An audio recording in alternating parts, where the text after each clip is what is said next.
କି କହିପାରିବ? ହଉ ତମେ ଠିଆ ହେଲ, ତମେ ଠିଆ ଠିଆ ହେଲେ କ'ଣ କି ସ୍ୱପ୍ନ ଦେଖିଛ କହିଲ ଟିକେ? ମାନେ କ'ଣ ସ୍ୱପ୍ନ କେମିତି ଦେଖିଲ? ବଡ଼ ପାଟିରେ ଶୁଣି ପାରୁଛ? ଭୂତ ସ୍ୱପ୍ନ ସେଠି କ'ଣ ହେଲା? ଡରିଗଲ? ତାପରେ କ'ଣ ହେଲା? ଟିକେ ବୁଝେଇକି କହିବ ନା, ମୁଁ କେମିତି ବୁଝିପାରୁନି ସ୍ୱପ୍ନ କ'ଣ ମୁଁ କିଛି ଜାଣିପାରୁନି। ହବ ତମ ସାଙ୍ଗ ଠିଆ ଏଇଟା କ'ଣ ସ୍ୱପ୍ନ ଦେଖିଛ? ଭୂତ କ'ଣ ଭୂତ ବାହାରିଲା? ମାନେ ଅନେକ ସ୍ୱପ୍ନ ଦେଖିଛ ନା କେମିତି କ'ଣ? ସ୍ୱପ୍ନ କେମିତି ଦେଖିଲା? ଶୋଇକି ସ୍ୱପ୍ନ ଆସେ ତ? ଆଉ ଭୂତ କ'ଣ କଲା? ଉଡ଼ିକି ଆସିଲା। ଉଡ଼ିକି ଆସି ତାକୁ କ'ଣ କହୁନ? ଏଇ କାଟିଗଲାନି, କାଟିଗଲାନି କ'ଣ କଲା? ସ୍ୱପ୍ନ ସେଠି କ'ଣ ଭୂତ କ'ଣ କଲା? ଡରିଗଲ ତ? ଛୋଟବେଳୁ ପଡ଼ିଗଲ? ଆଉ କିଏ ଝିଅ ପିଲା ଭିତରେ କିଏ କହିପାରିବ ସ୍ୱପ୍ନ କିଏ ଦେଖିଛି? ଏଇ ସୁଖିଆ ତମେ ଭୂତ, ଖାଲି ତମ ସ୍ୱପ୍ନରେ କିନ୍ତୁ ଭୂତ ହିଁ ଆସୁଛନ୍ତି, ଆଉ କେହି ଆସିନାହାନ୍ତି। ହବ ତାହେଲେ ସ୍ୱପ୍ନଟା ସତ ଥାଏ ନା ମିଛ? କିନ୍ତୁ ଲାଗେ ଆମକୁ ସତ ଭଳି ନାଇଁ? ତାହେଲେ ତୁମମାନେ ସ୍ୱପ୍ନ ସବୁ ଦେଖିଛ, ଭୂତ ସ୍ୱପ୍ନ ଦେଖିଛ ନାଇଁ? ମୁଁ କିନ୍ତୁ ଅଲଗା ସ୍ୱପ୍ନ ଦେଖିଛି ନାଇଁ? ତାହେଲେ ଆଜି ଆମେ ସପନୀ ଅଜାଙ୍କ ସ୍ୱପ୍ନ ଦେଖା ପଡ଼ିବ। ତାହେଲେ ସପନୀ ଅଜା କି କ'ଣ ସ୍ୱପ୍ନ ଦେଖିଛନ୍ତି ଆମେ ଜାଣିବା ହେଲା, ଠିକ୍ ଅଛି? ଆଚ୍ଛା ମୁଁ କହୁଛି ତମମାନେ ଶୁଣ ହେଲା। ତ ଗୋଟେ କାହାଣୀ ଅଛି, ସପନୀ ଅଜା କେମିତି ସ୍ୱପ୍ନ ଦେଖୁଛନ୍ତି କାହାଣୀରେ ଆମେ ଶୁଣିବା ହେଲା। ତମମାନେ ଶୁଣ, ଯୋଉଠି ନ ବୁଝିପାରିବ ମତେ କ'ଣ କରିବ ପଚାରିବ ହେଲା। ଆଚ୍ଛା ଶୀତ ରାତି ହେଇଥାଏ। ଆଚ୍ଛା ଶୀତ ରାତିରେ ଆମେ ସବୁ କ'ଣ କରୁ? ଶୀତ ରାତିରେ ଆମେ କ'ଣ କରୁ? କମଳ ଘୋଡ଼େଇ ଶୋଇଥାଉ। ଶୀତ ରାତିରେ ଯୋଉଠି ଶୀତ କରେ ନାଇଁ, ଶୀତ କରେ ଆମେ କ'ଣ କରୁ? ଯଦି କ'ଣ କରୁ? ଶୋଇପଡ଼ୁ ସବୁ ନାଇଁ, ଖିଆପିଆ ସାରି ରାତି 9ଟା ଭିତରେ ଶୋଇପଡ଼ୁ ନାଇଁ। ସେମିତି ସପନୀ ଅଜା କ'ଣ କଲେ? ଶୀତ ରାତି ହେଇଛି, ସିଏ କ'ଣ କରୁଛନ୍ତି? ତାଙ୍କର ଯେଉଁ ଖଟିଆ ଥିଲା ସେ ଖଟିଆରେ ସେ କ'ଣ କରୁଛନ୍ତି? ଶୀତ ରାତି ଆମକୁ ଅଧିକ କ'ଣ ଦରକାର? କମଳ ଦରକାର, କନ୍ଥା ଦରକାର, ଚାଦର ଦରକାର ନାଇଁ, ଏମିତି ସବୁ ଗଦିରେ ଆମେ ସବୁ ନାଇଁ। ତ ସେମିତି ସପନୀ ଅଜା ଖଟିଆ ପାରିକି, ଖଟିଆ ଉପରେ କ'ଣ କମଳ ବିଛା ହେଇଛି, କମଳ ଉପରେ ଅଜା ସପନୀ ଅଜା ଶୋଇଲେ ହେଲା। ତାପରେ ପୁଣି କ'ଣ ହେଲା? ଚାଦର ଘୋଡ଼େଇଲେ, ଆଉ କ'ଣ ଘୋଡ଼େଇଲେ?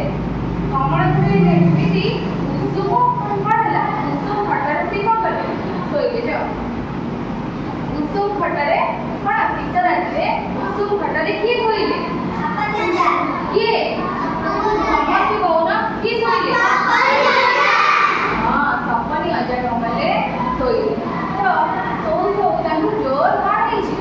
ନିଦ ଲାଗିଯାଇଛି ହେଲା। ଆଉ ସିଏ ଦେଖୁଛନ୍ତି ଆକାଶରେ କ'ଣ ହଉଛି? ହାତୀଟିଏ ଉଡ଼ି ଆସୁଛି। ଆଚ୍ଛା ତୁମମାନେ ହାତୀ ଦେଖିଛ ସତରେ? କହିଲ ହାତୀ ଗୋଟେ ଛୋଟ ଜୀବ ନା ବଡ଼ ଜୀବ? ବଡ଼ ନା ଛୋଟ? ଆଚ୍ଛା ସତରେ ହାତୀ ଦେଖିଛ? କୋଉଠି ଦେଖିଛ? କୋଉଠି ଦେଖିଛ କିଏ କହିପାରିବ? ହାତ ପକେଇବ। କୋଉଠି ଦେଖିଛ? ସତରେ ଯଦି ଦେଖିଛ କୋଉଠି ଦେଖିଛ?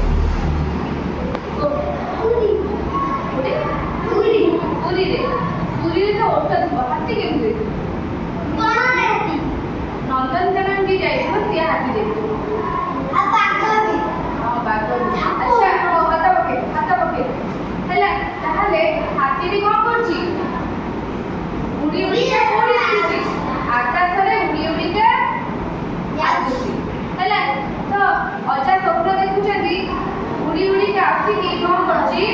ଠିକ୍ ଅଜାଙ୍କ କୋଉଠି ପଇଲା? ଅଜାଙ୍କ ଚାଳ ଉପରେ ଆସିକି ହାତୀଟି ପଡ଼ିଲା। ତାହେଲେ ଭାବିଲ କ'ଣ ହେଇଥିବ? କିଏ ଭାବି ପାରୁଛ? ହଁ ଅଜା ଦେଖୁଛନ୍ତି ଘର ଉପରେ ଆସି, ଘରର ଚାଳ ଉପରେ ଆସିକି କ'ଣ ହେଲା? ହାତୀଟି କିନା ପଇଲା। କେମିତି ପଇଲା? ଭୁସ୍ କିନା ପଇଲା। କେମିତି ପଇଲା? ଯେତେବେଳେ ଭୁସ୍ କିନା ପଇଲା, ତାପରେ ପୁଣି ସେ ଚାଳ ଘରଟି ଭାଙ୍ଗିଗଲା। ଆଉ କ'ଣ?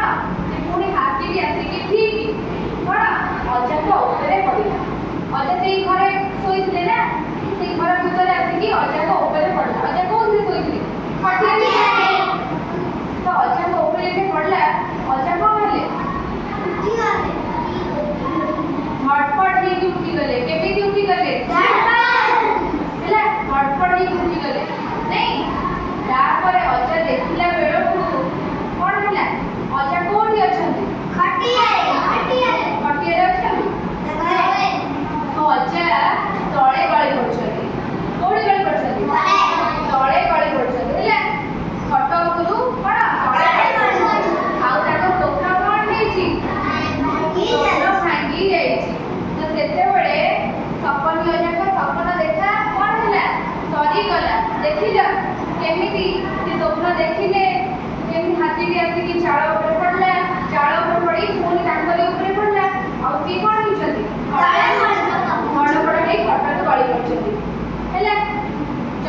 ଡବାରୁ ତଳେ ପଡ଼ିଯାଇଛନ୍ତି। କିନ୍ତୁ ସେ ସ୍ୱପ୍ନରେ କ'ଣ ହେଇଛି? ସ୍ୱପ୍ନରେ କହିଲେ କ'ଣ? ହାତୀ ମୋ ଉପରେ ପଡ଼ିଲା। ସେ କ'ଣ କହୁଛନ୍ତି? ଛାନିଆ ମାନିଆ ହେଇ କ'ଣ